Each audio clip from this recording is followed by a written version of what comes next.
If you're familiar with this channel, or more likely have seen the title or thumbnail, you know what I'm about to talk about. That is Doom 2016 and its multiplayer. I know the game mode didn't exactly receive the greatest of praise from reviewers and the like when it came out, but after years of playing and experiencing this with the rest of the community, commentating the QuakeCons and watching dedicated players compete on a very grassroots level because they love the game, I wanted to make this video for one reason. We all know at this point that Doom Eternal is literally right around the corner, and its multiplayer modes seem to be Invasion and Battle Mode, both of which look like finely tuned Demon vs Slayer type modes, and it sounds and looks really promising. But it's not the more traditional multiplayer that 2016 brought to the table. They are, of course, very different, and I want to go on record to say that I am super excited for Eternal's multiplayer all the same. The hype of Eternal has given at least the PC version of 2016 a decent chunk of new players, and that means full servers. An opportunity to play this game again and look back on all the things that I loved about it. As somebody who's rinsed this multiplayer since day one, I wanted to make this video before Eternal releases that really celebrates all the things that made 2016's multiplayer stand out to me. For any like-minded players out there that also felt this mode had a bit more to offer than some people claimed, this video is for you too. I want to make it clear that I understand and see where the negative opinions do come from. This video is not to blindly sing its praise, just to look at the multiplayer as a standalone thing in its own right, something I've always done with games. Let's dive into Doom 2016 and its multiplayer, looking back on all the things that just made it what I personally consider a hidden multiplayer gem in 2020.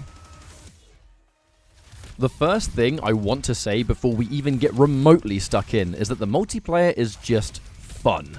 I know that's almost comically vague, but when you combine the maps, the weapons, the sound effects, the demon rune, the pace, everything just feels insanely satisfying. And when you've played the game long enough that you can quick switch between your two weapons crazy fast and combine it with your melee to finish somebody off, there's a real visceral feel to the combat that I haven't really been able to replicate in any other FPS. When it's time for combat, the combat delivers. It's a very interesting game of who has the faster execution, and if one of the two players misses one of their shots during their quick switching combo, they're likely to be outgunned.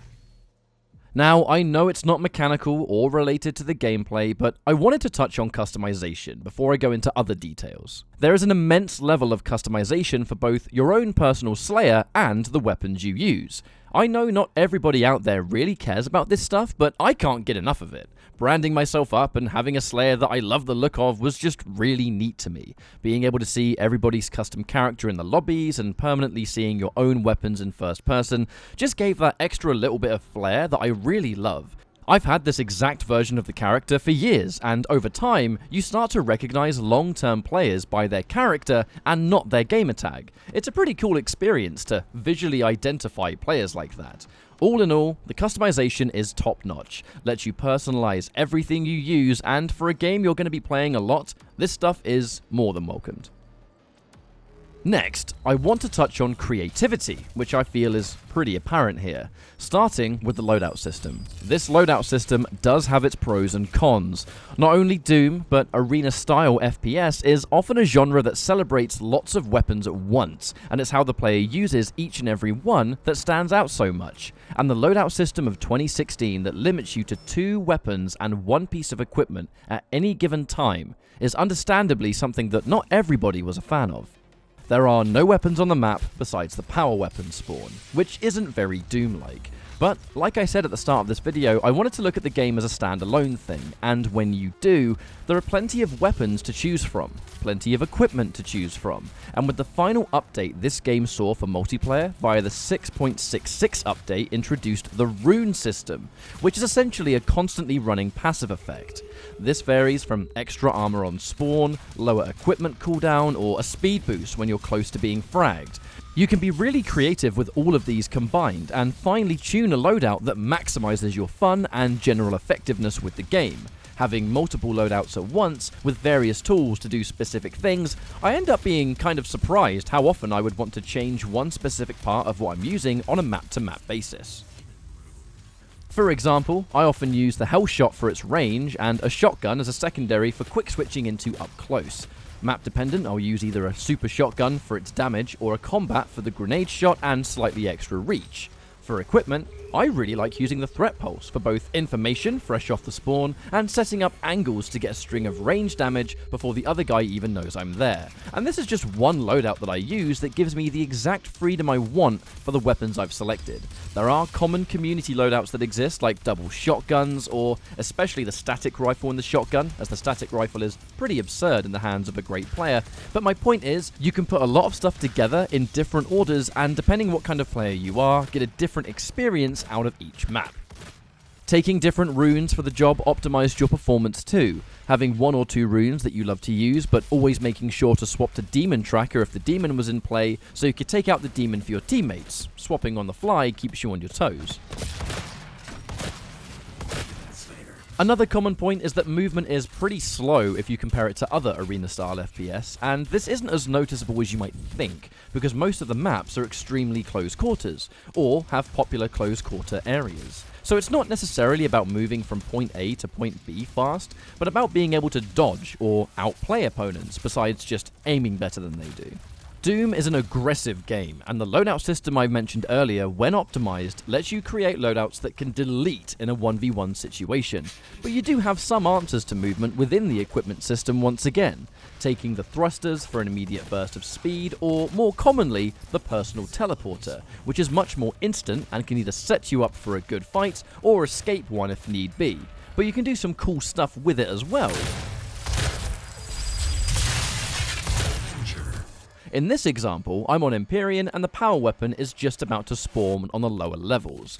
Usually, you have to use either the central teleporter or the pads around the edge of the map to move into place for it, which is all time consuming. Because I have a personal teleporter, simply running off the outside ledge, doing a late double jump and then throwing the teleporter, I get down there much faster and I steal it away from everybody else. I really like this kind of mix and match style, and once you understand how all of the weapons and equipment work, it really did grow on me. You can't talk about this game without touching on the demon rune. It's one of the absolute most important things on a map-by-map basis. You're able to select which demon you want to use, and they definitely vary in playstyle. With the demon rune spawning on the map, the demon is, by design, a very overpowered experience. You can chain together some really easy frags a lot of the time, but your health pool changes depending on which demon you go for. I like the Revenant personally because the jetpack and rockets are insanely fun, plus the ability to spam corners can be really important in some game modes. I don't feel like the Revenant is amazingly strong though. The Spectre and the Harvester take the cake for best demons in my opinion. Spectre is the strongest melee demon and Harvester is the strongest ranged demon, which are the two main categories. There are some changes in the final version of the game. Players now have more time to reach the rune than launch. Another trick that a lot of people don't know is that Demon Rune has set locations, and you'll know when it's about to spawn if the floor starts to open up near one of them. Players who've studied the game know of these locations and they can prepare for the spawn accordingly. The demon used to be a lot more broken than it is now, in my opinion anyway. With the inclusion of the rune system, demon tracker means everybody that isn't the demon has a better shot at taking it down, because the demon appears through the map and you gain a boost of speed. The extra options that non-demon players have is that the demon isn't much of a trump card anymore. It is important, but it's not the be-all end-all of the early days.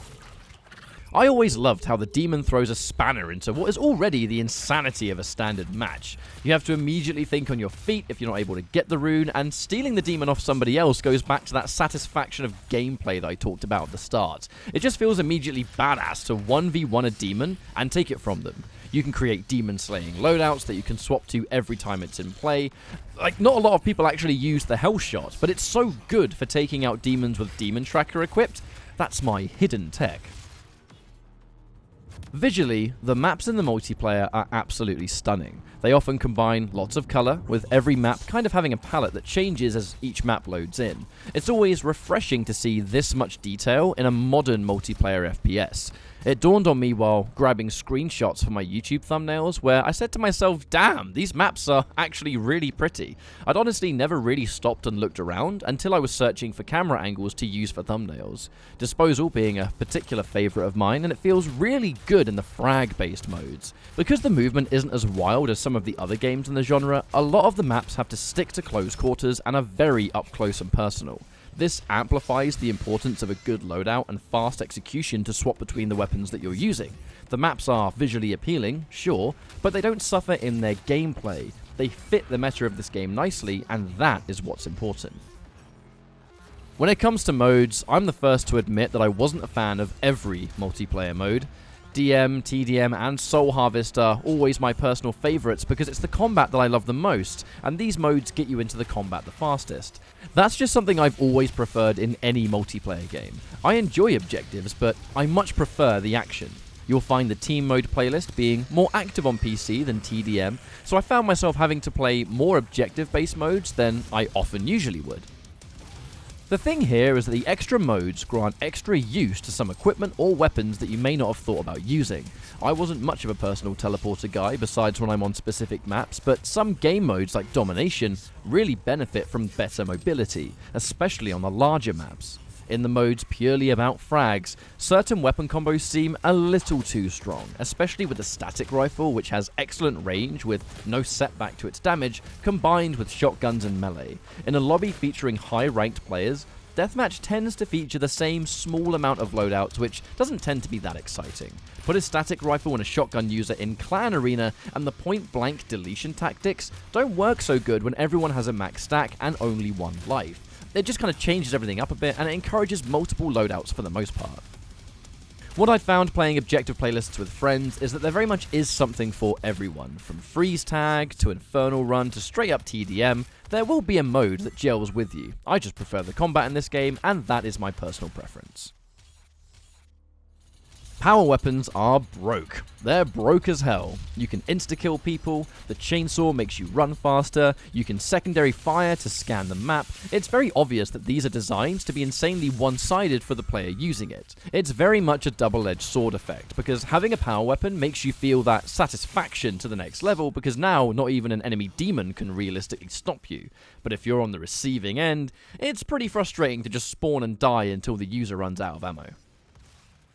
When writing this section for the power weapons, it got me thinking about one vital part of the game that likely did put people off. It very much demands that you learn the tricks of the trade, without knowing key information like effective weapon loadouts, how to quick switch in the first place, staying on top of your stack, taking the extra couple of seconds to grab those light armors fresh off spawn. You're likely going to walk face first into a player that knows all that, and you'll get utterly deleted. The game has a pretty underrated skill ceiling when you start out, and it will take some trial and error to stop having those rough maps, where it feels like you can't kill anything and just struggle to stay alive. I had the exact same experience when I started out in 2016, and after time, my patience was rewarded as I grew more and more aware of how to play the game optimally. The stuff you need to know isn't immediately put in front of you, and you kind of have to learn a lot of it yourself, and that is where the multiplayer really fell short, is the lack of information. It was even hard to find any tutorial-style content on the internet, which is actually what inspired me to put together the tutorials I made back in the day. They just didn't really exist in the way that I, as a consumer, wanted to digest information, so they were born. I've used a few terms that might be a bit confusing to some viewers, and without being too much of a shameless plug, I did make a ton of Doom MP videos a few years ago, covering demon tutorials, popular loadouts, weapon tricks, and runes. It really covers the foundations of this game, and I do suggest giving them a look if you're interested. The reason I've said that here is for my final note on what I wanted to cover about the game, and after years of seeing the game at QuakeCon and being involved in the PC community activity and really getting to know the passionate Doom 2016 multiplayer base, there's a few things that are really apparent as to why people just enjoy the experience. It feels good to play. Mastering quick switching, finding weapon combinations that fit you the best, the up-close game of who's quicker on the trigger finger with the loadout they've created, the glory kills, the sound effects, the fact that Doom's combat is by far its greatest attribute for the 2016 title, and it works just as well in the multiplayer. This game was not created to be a hyper-competitive experience. It doesn't have a spectator mode, and the arcade-style additions like Demon Rune and overpowered power weapons all in all focus on making players feel unstoppable. And after a solid map where you've racked up over 25 frags and barely died, you feel really good afterwards. You tore through that enemy team, and you had a great time doing it. If anybody wants to give this game a go, you can find it really cheap these days on PC, and Doom Eternal has given the multiplayer somewhat of a revival. try it out. I'm really curious to see if you agree with any of my own personal experiences. As a final note, I suppose, 2016's multiplayer has some classic FPS elements, but there are other elements to it that reflect a more modern style. So this is why, to some people, the game feels kind of stuck in the middle and hard to grasp. But if you have a good time and decide to learn more about it, there really is a visceral and highly satisfying experience waiting for you on the other side. I've never really made a video like this before, but with this being a game that I've kind of just always played in the background since it came out, and the realization that things are about to change significantly in a month's time, I wanted to give the 2016 Doom somewhat of a send-off, I suppose, recapping all the things I love about it and putting it in a video form for any like-minded fans that play the game too. Thanks for hearing me out, and let me know what you think in the comments section. People are often quite torn when it comes to this game's multiplayer, and I definitely see both sides. I love classic deathmatch games as much as the next guy, and Doom goes all the way back in that regard. Doom 2016 is significantly different to it. But when this game is put under the microscope, it just seemed to offer something to me that I haven't experienced before it, or since. Thank you all for watching, and I'll see you in Doom Eternal.